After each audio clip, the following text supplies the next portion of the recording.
எழுச்சி தமிழர் திரு திருமாவளவன் அவர்களே, திரு ராஜேஷ் அவர்களே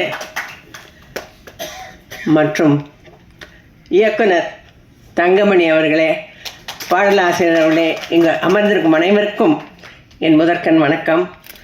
பத்திரிகை ஊடக நண்பர்களுக்கும் என் வணக்கம். இந்த திரைப்படத்தை பற்றி சொல்லணுன்னா, இப்போ பார்த்தா பிரமிப்பாக இருக்குது. பாடல்கள் அவ்வளோ இனிமையாக இருக்குது. அதாவது எடுக்கும்போது நமக்கு தெரியல, படமும் நம்ம தமிழ் கலாச்சாரத்தை அதை சொல்கிற மாதிரி இருக்குது. இப்போ வர படங்கள்லாம் நீங்களே பார்க்குறீங்க. ஏன்னா பாடல்கள்லாம் அதனோட கருத்தே இல்லை. இப்போ 50 வருஷம் 60 வருஷம் பாடல் கூட அந்த இனிமை இருக்குது அந்த லிரிக்ஸ்க்கு. இப்போல்லாம் இன்ஸ்ட்ருமெண்டல் டாமினேஷன் தான் நிறையா இருக்குது. அது ஒன்றும் சொல்ல, இந்த காலத்து யங்ஸ்டர்ஸுக்கு பிடிக்குதுன்னு சொல்லி எடுக்கிறாங்க, அதை நம்ம ஒன்றும் சொல்ல முடியாது. ஆனால் இதை ரொம்ப அருமையாக எடுத்திருக்காரு இயக்குனர். அவர் என்னை இந்த ரோல் பண்ண சொன்னார். நான் கொஞ்சம் யோசித்தேன், இது வேணுமா பண்ணணுமான்னு.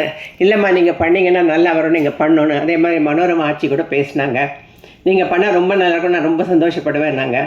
அதனால் பண்ணியிருக்கேன். படத்தை நடித்த கதாநாயகன், கதாநாயகி மற்றும் வில்லன் எல்லாருமே ரொம்ப சூப்பராக நடிச்சிருக்காங்க. எல்லாம் இந்த காலத்து யங்ஸ்டர்ஸ் ரொம்ப திறமையானவங்க. அவங்களெல்லாம் நீங்கள் ஆதரிக்கணும். இந்த படத்தை பெரும் வெற்றி ஆகணும்னு வேண்டிக்கிறேன். ஏன்னா இப்போலாம் வேணால் படங்கள்லாம் வரதும் தெரியல, போகிறதும் தெரியல. அப்புறம் என்ன எல்லாம் அந்த இதெல்லாம் பார்க்க மொபைல்லே பார்த்துட்றாங்க. எங்கள் காலத்துலலாம் 25 வாரம் 200 நாள் ஒன்று படங்கள்லாம் இருக்குது.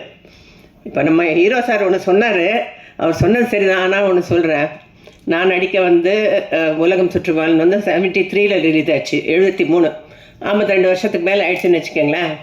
இப்போ சொன்னார், என்னை இப்படி குதிக்க சொன்னாங்க, அப்படி குதிக்க சொன்னாங்க. இது ஒரே ஒரு சின்ன இது சொல்கிறேன்.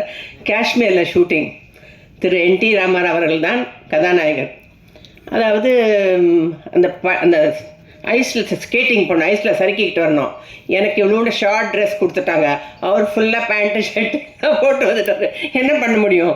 சறுக்கிட்டு வந்தால் அப்படியே நடுங்கிடுச்சு. போனேன்னு கொடுத்துருங்க சொல்கிறேன். இதெல்லாம் சகஜம்தான் இண்டஸ்ட்ரியில். இல்லை, சும்மா ஒரு தமாஷ் சொன்னேன், தப்பாக சொல்லலை, நீங்கள் சொன்னதுக்காக சொல்கிறேன். இதெல்லாம் எனிவே அந்த காலத்து படங்கள் நான் நடிச்சிருக்கேன். புரட்சித் தலைவர் எம்ஜிஆர் தான் என்னை அறிமுகப்படுத்தினார்.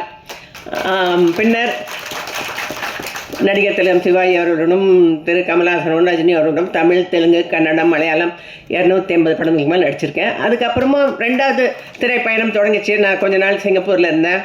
அப்புறம் மறுபடியும் ராஜ்கிரண் ஃபோர்ஸ் பண்ணார், மறுபடியும் நடிக்க வச்சாங்க. அப்புறம் ராதிகா சொல்லிட்டு, நீங்கள் சீரியல் படமே வேண்டாம், ராதிகா சீரியல் ஒரு லாங் ஜேர்னி. இதை கொடுத்த எல்லாருக்கும் ரொம்ப நன்றி. இன்றைக்கி வரைக்கும் பாராட்டிகிட்ருக்கீங்க.